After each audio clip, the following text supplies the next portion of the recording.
So before we do a video on paying the bill that we just created from Park Place, Rick wants to do a video on how to create miscellaneous bills, like your light bill and your rent and so on and so forth.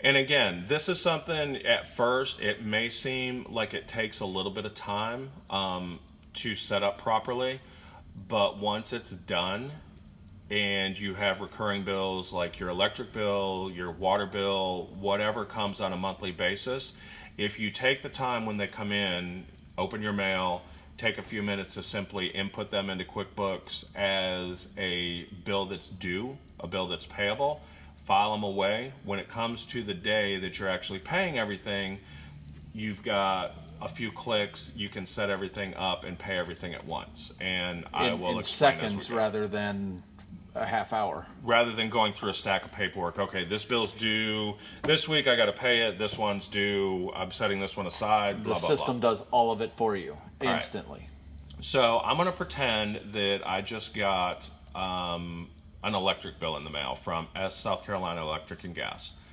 Again, up here, the plus sign, remember this sign is create, and we are going to create a bill. Because you just got a bill. Because I just got a bill. So I'm going to put in my vendor.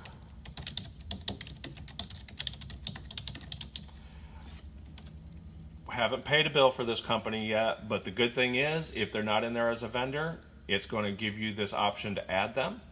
And you can add them with all of the details that we just talked about. I will tell you, for some reason, QuickBooks always puts everything up here rather than as a company. So you just have to, if you haven't already done it, it's, all right. And again, you put in your address, so on and so forth. These type of companies I always list as due on receipt. And again, we would put in the account number so that it'll display on checks, so on and so forth, and we're going to save them as a vendor. As long as you put in the address, you're going to have the address automatically displayed. Again, due on receipt. I set them up as due on receipt because I want to be able to set my own due date.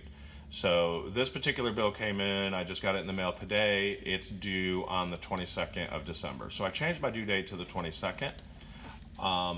In this particular case, you're actually using an account because you're not putting in merchandise. That's a utility bill. It's electric.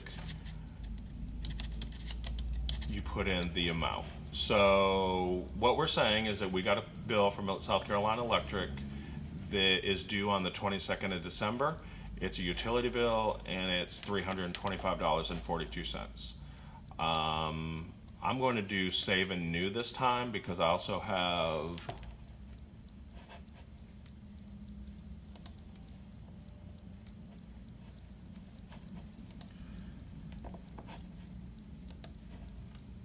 what happened.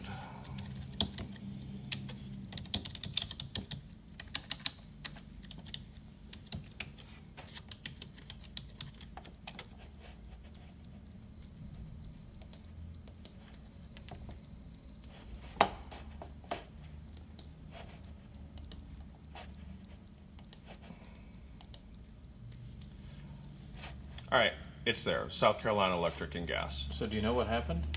Yeah, it saved it and it created a blank screen, and I was just typing too fast to realize that it had already done what I asked it to do.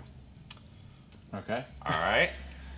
And you can do that for anything. You can do that for insurance. You can do that for your rent. If you have a company that you're paying the same amount every month to for a lease or for rent, you do the exact same thing we just did.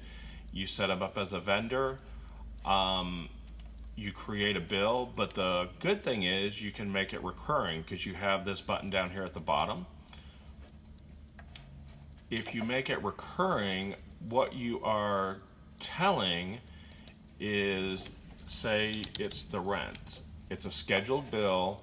You want it created 5 days before the due date. So it's due monthly on the first day of every month.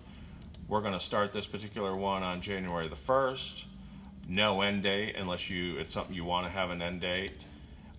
Again, you have all that.